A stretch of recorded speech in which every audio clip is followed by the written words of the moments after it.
Hey guys, welcome back to the Tiger Talk YouTube channel, where today we'll be previewing Richmond vs the Gold Coast.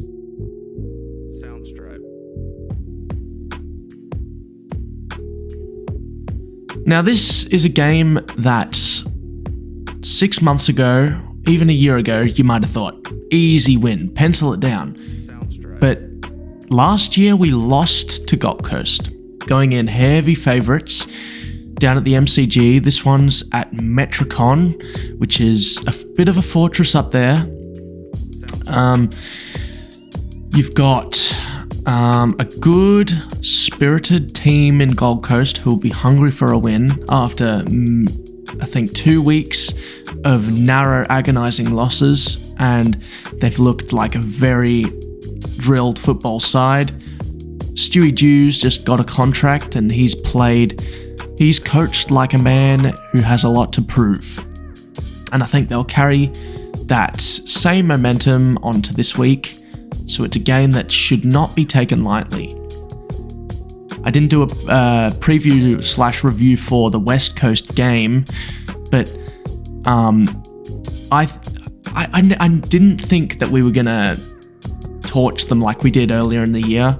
West Coast have they got Nat Nui back and they had a lot of key ins. They've looked more spirited the last few weeks, so I didn't think we were going to win by 100 points like we did early in the season. But I was not expecting such. I think the West Coast were actually like almost the better team, but at the same time, we got the 4 points. It's a team that we can move on from. We won. We were accurate, which was nice to see.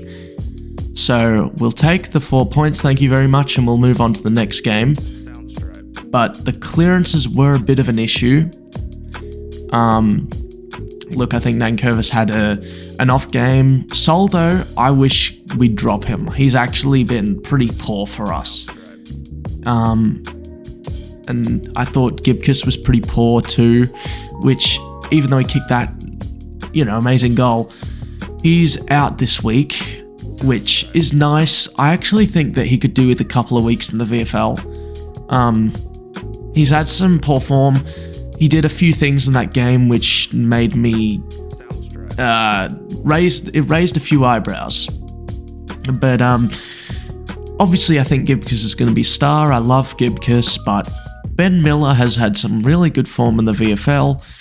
I think he should come in and show he has a lot to prove too. I mean, he's not guaranteed a contract at the end of the year, so he's going to have to prove that he's part of Richmond's future going forward. Lambert is out and Dusty is out. Floston is suspended. I didn't see what he got suspended for, probably an off-field little niggle or something, but Floston is a pretty big out. Dusty we can win without, I know that, but he looked good. He hasn't had too many soft tissue injuries, and I know it was precautionary, so might as well put him on ice. But at the same time, this is a game where we really need a full-strength team. I don't want to take anything to chance, and I think this game's going to be close. Alright, so Presti is back in, which is a massive win for us too. And Arts. Now, he's had some good form in the VFL, and I know that he can be a good player for us, but when I've seen him play at senior level this year, I have not been impressed. And you could argue his case for him, but as long as he does his job, kicks a goal or two, I'd be pretty amazed with. That would be great. Now, looking at the list, looking at the lineup, Robbie Tarrant will line up on Chol, which will be nice. I think that that's a good matchup. I don't know if I thought actually that Robbie Tarrant should match up on what's his name, Levi Casbolt.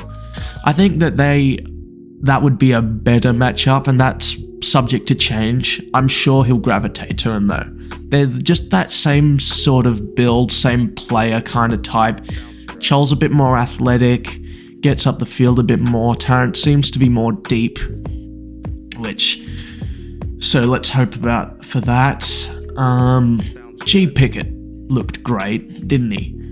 I think that he's had a very underrated season. The AFL commentators were even saying that he's one of the best rated wingmen in the league. He takes a wonderful contested mark, can get in the ruck, runs down the wing. He's got intensity, he's got good tackling pressure, which is something we've lacked and will need to bring in order for us to win this game. Also, Gold Coast have that good pressure, good tackling, had great numbers against Collingwood in the tackling department. They also play very well, very good football in Metricon. Not to say they can't lose, and Richmond played great up there when we, in the 2020 season, when it was basically our home ground. So hopefully that plays to our strengths. Jack Ross had a pretty ordinary week, but he's ticking along. Every game into him helps. And I honestly think that he should be in our side most weeks from here on out. Hugo had a really, really good first quarter against West Coast, and he dropped off after that. But with that being said, just seeing development out of him, like seeing the level of football he's capable of playing, just gives me faith. Sonsie, Dow, Cumberland and Mansell have been put on the Medi-Sub emergencies thing, and I think Sonsie or Cumberland would be awesome to see. Obviously, I don't want us to get any injuries, but gee, I think it's stiff that Cumberland hasn't gotten a game. I mean, he was Medi-Sub for a game, but like, he's put up great numbers in the VFL. His body's maturing, and I think that he's very close to a senior debut. Back half of the season against North Melbourne, I could definitely see it. Same with Sonsie, I'd love to see a game out of Sonsie, but if he doesn't play this year, then that's okay. He's tracking well, had a great VFL game, and we're pretty sore not to win against Collingwood by a few points on the weekend. It's Pickett's 50th game this week and Broad's 100th. So hopefully they come out firing, and Broad's been good too. I think that where this game will be won is key forwards is always big. That obviously Chol and Casbolt have been really in form lately, kicked a lot of goals between them, but Lynch and Riewoldt are just as prolific, I'd say, even more so, possibly. Probably curse them to have a poor game now, but I think our defensive players have to stand up against Gold Coast. And Rioli had a career best season. He's pushing on All-Australian. I guess this video's sort of become a West Coast review / Gold Coast preview. I guess they're linked anyway, but so that will be key. I think our smalls will also be vital. Like you've got Morris, Shea Bolton, Jake Arts, Jason Castagna, Shane Edwards. So Edwards had a good game. He kicked 2 goals. I mean, one of them was pretty easy for him, but that's what I like to see from Edwards, and I think his form's picked up since the start of the year. I think he'll still retire at the end of this year, which will be sad, but we need to make way for the new generation. That's just the reality of football at the moment. Not too much to say about this game. Rowell, Miller, they'll all be firing. Jared Witts versus Nank and Soldo will be a good battle. Witts is a good ruckman, so I think that could be a big decider in the game. And also, I heard that the commentators were saying that Gold Coast is one of the number 1 teams for scores from clearances, I believe, or clearances or something along that. So it's not great, but we've shown recently that we can win those clearances with Prestia back, Baker going into the middle at times, Short. I think that we can definitely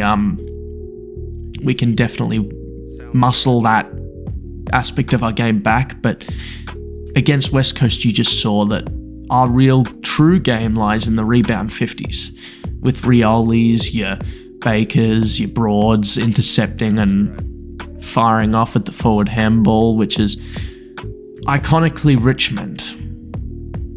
And if we win this game, we get to 40 points, which we'd be on the track for finals. We beat North Melbourne next week. We'd be on 44 points, and top 8 contention is almost a certain thing. But I'm hungry for more, guys. I'm hungry for top 4. Fremantle is in 4th at the moment with 44 points. If we win our next 2, we'll be even with that. Though that would mean that Fremantle have to lose their next 2, and Carlton and Collingwood would have to lose at least 1 to get to 4th.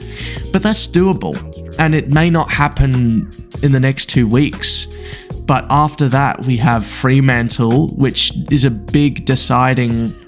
It will be a decider in the way the ladder forms. If we beat Fremantle, then, you know, we've got Brisbane, which is at the MCG, might I add. And that just shows that if we win those 2 games, we probably almost make top 4. I expect us to lose one that we should win at some point. But I'm liking the storyline, and I love what's building at Richmond right now. I'm going to make a video on the Dustin Martin situation because I think that we need to talk about that. And big call, but and let me preface this by saying that I don't want him to leave, but I wouldn't be really upset if he does, because he's 31. He's not got that much football left, maybe a couple of years at most. And then we might get someone young. I've been throwing around Tom Papley, which excites me. I'd rather get a midfielder. I'd rather get a Heaney. I'd get a Kennedy. Even if we got someone like Taranto from GWS, that would be awesome. But yeah, look, if it's a win-win for us, we keep the best player in the competition, or we gain a lot of draft capital will probably be thrown in, since Dusty, his contract will be, he's contracted for another 2 years. Caroline Wilson's a bit nervous about him, but I still think that he has... If Cochin retires this year, I could see it happening, but he's got such a tight-knit group of not only teammates, but a family at Richmond, and I don't know if he'd love to move on to another club and have to relearn all that. So anyway, guys, I got to back to the Tigers in. I'm going to be watching the game from the TV this week. Can't get a trip to Gold Coast, obviously, but... fingers crossed we get the chocolates, and yeah, go Tigers.